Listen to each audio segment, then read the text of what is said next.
Today we're going to react to ESPN's new 2025 NFL mock drafts. If you haven't seen any of my videos before and this is the first one you've seen and you enjoy it, I hope you consider subscribing and liking the video. If this is not your first video that you've seen of me and you've seen other videos, maybe three, maybe four, and you enjoyed those videos and you're yet to subscribe, I hope you consider doing it. This mock draft is going to be by Matt Miller and go into the description to submit your video idea. And let's get right into it with the first overall pick.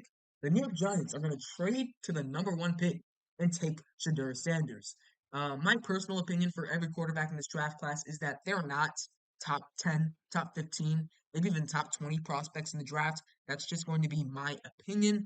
But I've preached this for about 2 years now. As long as their quarterbacks down the board, whether that's late first round to late second rounds, if there are teams in the top of the draft that need quarterback because it's the single-handedly number one most important position on the football field, the late round or I guess late first round quarterbacks are going to go that high. In the last draft class we saw, Caleb Williams deserved to be the number one overall pick. Jane Daniels and Drake May all deserve to be top three picks. But after that, Michael Penix, he was not a top 10 prospect. He was at best a late first round prospect, in my opinion. Same thing with Bo Nix. Maybe even lower for JJ McCarthy. But because those teams needed quarterbacks, they were willing to take a chance on those guys to develop them for the future to lead their team to a Super Bowl. Giants could be thinking about the same thing. There are a lot of quarterback needy teams on the top of the draft again this year, so it does make sense for the Giants to potentially trade up for a guy. If Shedeur Sanders is your QB1, he's your QB1. In my opinion, he is my QB1. Cam Ward is number two. Then you have like Jalen Milroe, Drew Aller, whoever you want to put beneath them. But as much people or as many people are going to hate this draft pick, in my opinion, it might have had to be done because you're not going to next year's starter Drew Lock or Danny DeVito. At number two, the Browns are going to take Travis Hunter out of Colorado. Hunter has been the best overall player in college football this year. The number one argument against him is that he's not the best cornerback in the draft class because I would go ahead and give that to Will Johnson. He's not the best receiver. I'm taking Luther Burden over him in terms of receiver. I'm also going to be taking Tetral McMillan, my wide receiver one, over him in terms of receiver. So what does he bring? He just brings insane football playing abilities. And sometimes when you are at the top of the draft and you need to just take best player available, that's going to be Travis Hunter. The Jacksonville Jaguars, who traded down to the Giants, pick at three, and they're going to take Calvin Banks out of Texas. I guess I'm cool with this. There have been a lot of turmoil over who should be the high drafted tackles in this year's draft class. You can throw the names like Will Campbell around, Calvin Banks, Cam Williams, Ariante Ursery, Josh Simmons. Those are all guys that can end up being top 10 guys, but can also end up falling down to 20. And that's just the case right now. There are a lot of question marks in terms of the tackles in this draft class. A guy like Kelvin Banks, one snap will look like a future Hall of Famer. The next one looked like a future backup. Josh Simmons was on track to be a top pick in this year's draft class. He might have been the number one tackle in this draft class, but he had an injury. He's out for the season. Will Campbell might not even play tackle at the next level. Cam Williams, he's young. He might return to school. He's extremely raw. There are a lot of questions with all these tackles. If the Jacksonville Jaguars truly believe Kelvin Banks is the number one tackle in this draft class, then they should take him at pick number three. Pick four, we're gonna have the Raiders take a no-brainer here in Cam Ward. Makes 100% sense. The Browns, by the way, passed on the quarterback, so they could potentially trade up for one in the later first rounds. But Cam Ward at four, he's the guy not named Shedeur Sanders that's available, so it makes sense. This team desperately needs quarterback. The Titans at five, though, take Luther Burden. This is interesting. I think most people have Tetral McMillan as their wide receiver one in the draft class. I would have him here at five to the Tennessee Titans. He really emulates what you got out of DeAndre Hopkins, except he's going to be a decade, maybe even plus at this point. I think he's around a decade younger than DeAndre Hopkins. He's going to be a great target for Will Levis, who looked a lot better during the last couple of weeks. I don't think you reach on a Jalen Milroe or Drew Aller or any of the quarterbacks in this draft class. It makes sense for Luther Burden to go right here, or a receiver in general to go right here at five. I would prefer Tetsuo McMillan. At six, the Patriots take Will Johnson out of Michigan. Yeah, it's either Will Johnson or potentially they target another one of those tackles. Will Campbell, though, like I mentioned, with all these tackles in the draft class, there are just too many question marks. So taking a guy like Will Johnson did deal with some knee injuries this year at Michigan. I think he's still a very secure prospect. In my opinion, he's the number one prospect in this draft class. I know a lot of people might not like that because of Travis Hunter, but I truly believe Phil Johnson was put in the best position to succeed this year without all the injuries at Michigan. If there was a team at number one that needed to take cornerback, they would take Will Johnson. At seven, the Jets are going to take Abdul Carter out of Penn State. I would like for the Jets to look to draft cornerback or potentially interior defensive line. because Will Johnson's off the board, I would really like to see this team draft Mason Graham. They just really need another guy in there next to Quentin Williams. But I guess Abdul Carter being the number one edge of this class makes a lot of sense. T Mac is going to go eight to the Carolina Panthers, getting Bryce Young another weapon. Xavier Leggett, Tetro McMillan, wide receiver one and two for the future. It's kind of nice, I'm not going to lie. And yes, I don't think they should draft quarterback, especially if they're going to be at pick eight and both Sanders and Cam Ward are off the board. There is no scenario where you need to take a quarterback. Sanders, I might be able to understand. Cam Ward, I could understand. But after that, no. There is no way you should be drafting a quarterback. So I like that they're adding more talent here, but also not mind an edge potentially. Corners really are already off the board with Will Johnson, so no great value here at pick number eight. But maybe Nick Scorton, James Pierce, Michael Williams, Jalen Walker are all players I love at pick eight to the Carolina Panthers. Mason Graham goes nine to the Cowboys. I think this would be a really green pick for them because, in my opinion, he should have already gone at seven to the New York Jets. But if he's available at nine, the Cowboys 100% should take him. This is a great pick. 10. Michael Williams to the Cincinnati Bengals. There are a lot of teams that obviously need to draft edge in the first rounds. Good thing for them, there are a lot of first round caliber edges in this draft class. I mean, we're probably going to see more at the end, so I don't know if I need to name all of them. But like I said before, Walker, Williams, Scorton, Carter, uh, James Pierce, even more than that as well, even further down the board, are all guys I could see be first rounders. Michael Williams is a good pick. It's really any pick you want in terms of the edge. Speaking of edge, the Saints get Jalen Walker out of Georgia. Hmm.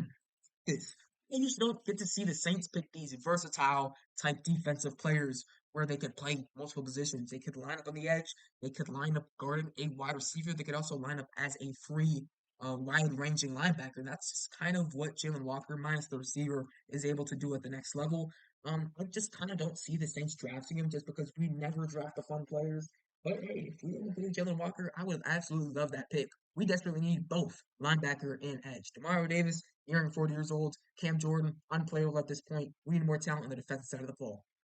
Derek Carmen goes 12 to the Chicago Bears. This is another team that I could see target tackle. Will Campbell, Cam Williams, Ariante Ursary, Josh Simmons, all guys I could see. But Derek Carmen has really flew up the draft boards as of recently. And at 12 to the Chicago Bears, not gonna lie, I don't mind it. But yeah, might be a bit too high though. Shamar Stewart is another one of those players who guys can technically consider a edge in this draft class, but he goes to the Dolphins at 13. I kind of would like to see the Dolphins target defensive back here at 13. I guess Shamar Stewart's cool, but maybe even a better edge like a James Pierce or a Nick Scorton. But I guess Stewart is cool here at 13. Malachi Starks would have been cool as well, but it's fine. Speaking of James Pierce, he goes 14 to the Buccaneers. That's one of those teams that desperately need edge. Then, um, what of other teams? It's going to be them. It's going to be the Bengals. It's going to be the Panthers. Down the board a little bit more. It's going to be the Falcons. All teams that really need edge. James Pierce has been my edge too so far this year. He's been a lot better as of recently during the season. Started off a bit slow, but has looked like a true first round guy. I like him at 14 to the Buccaneers. The Colts get a dream pick at 15, taking Malachi Starks out of Georgia. This is probably the most needy team for that defensive back position. Malachi Starks is going to give him that. I like the pick. Cam Williams goes to the 49ers here at 16. I think he developed greatly underneath Trent Williams. It's another guy who definitely a bit more raw in his draft class. I could see him end up returning to Texas, but cool with him at 16. I think he'd be a really good tackle in maybe 2 or 3 years. The Seahawks are a team that really need to target tackle because they just, oh, what was his name? They just had a tackle retired, which is obviously going to open up a void. I'm sorry, I don't remember his name right now. I'm search it up. Yeah, it was Connor Williams. So they need to address tackle. I would probably more specifically pick Josh Simmons because of Will Campbell's question marks at the tackle position, but it's great value at 17. Oh my God. Carson Beck to the Los Angeles Rams at 18. Okay. Okay. Yeah, I don't like this like at all. I think we saw him have one solid game against Tennessee and just threw him right back into the first round conversations. No, he's still a third, fourth rounder. Don't put him in the first round. 19, the Denver Broncos are going to take Ariante Ursary out of Minnesota. This is definitely interesting. I think I've all just said that the Broncos were going to target tackle potentially, or maybe tight end in this draft class, but I could really see them take a tackle. And if there's a value like Ariante Ursary on the board, I don't mind it here at 19. The Falcons, one of the most edge needy teams in the league, are going to take Nick Scorton. Great value pick at number 20. Isaiah Bond goes to the Cardinals at 21. Interesting. I guess the Cardinals could really look at wide receiver when you think about it. They don't have great talent right now. You have your franchise guy in Marvin Harrison Jr., but you really need to build up that room. And Isaiah Bond can do that as a deep threat and a guy who can give the ball potentially in the backfield and have him work out of that as well. Really, this team has been an interior defensive line team for me. Derek Carmen's off the board, but there's still great talent on the board right now. Deion Walker, Tyleek Williams, Kenneth Grant, all guys I could see go here at 21, but I guess Isaiah Bond is not bad. Morrison here at 22, he's kind of towards ACL to start the year, has not played at all. But in my personal opinion, or actually he played some. I don't think, yeah, he has played some this season. I don't know why he didn't play at all. In my personal opinion, Edwin Morrison will return to Notre Dame this season. He was a true junior. It makes sense for him to go ahead and get that extra year of eligibility, take the red shirt, and continue playing next season to elevate his draft stock. I don't think he goes in the first round or goes in this draft at all. Austin Gentry, 23 to the Houston Tackles. Completely forgot about his name, how he was not mentioned so far in this draft. But Joe Mixon, he's getting to that age where running back starts to decline. It's about 29, around 30. Good pick at 23. 24, we have the Ravens pick Javon Ravel. Unlike Benjamin Morrison, I mean, they both did have season-ending injuries, but unlike Benjamin Morrison, Javon Ravel does not have the opportunity to potentially return to school next year. He's going to be well enough to play at the Senior Bowl, and I think we're going to see the same level of production that we saw from him to begin the season and last season from him to be considered a first-round pick. And I really like the Ravens' ability to take him at 24. I also would really like them to potentially take a guy like Jonah Salvanaya at 24, but I guess Ravel's also solid. Jim Harbaugh gets his guy at 25. I prefer Tyler Warren, but it's okay. Jade Barron at 26 to the Green Bay Packers. This one's interesting. Another team I could see take interior defensive lineman, but Eric Stokes, free agent. Jade Barron could be a solid replacement. 27, we have Barrett Carter go to the Philadelphia Eagles. Interesting. Very interesting. This is a team I kind of consider to take, the linebacker slash edge position. Jahad Campbell has been a guy who's kind of floated his name around that could potentially be drafted here at 27. I kind of like the fit a bit better than Barrett Carter because he can really play all around the field.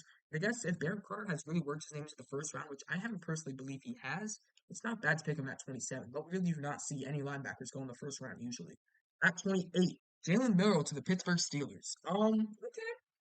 I mean, I guess this is a team that can potentially take quarterback.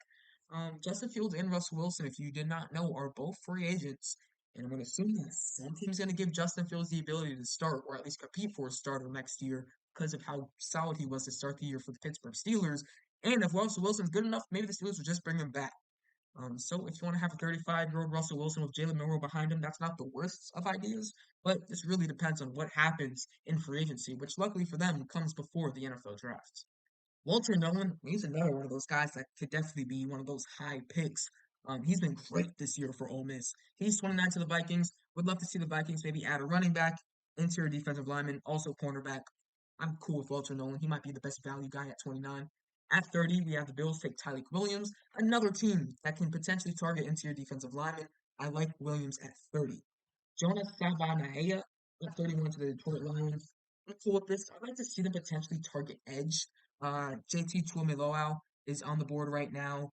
There's another lot of those guys that are on the board right now. But Savanaia adds another element to that team. Offensive line, he has been a really fluid offensive lineman at Arizona, being able to play basically every single position. So I think, Lions would be happy to have a guy like that on their team. 32 the Chiefs. Is this Tyler Warren?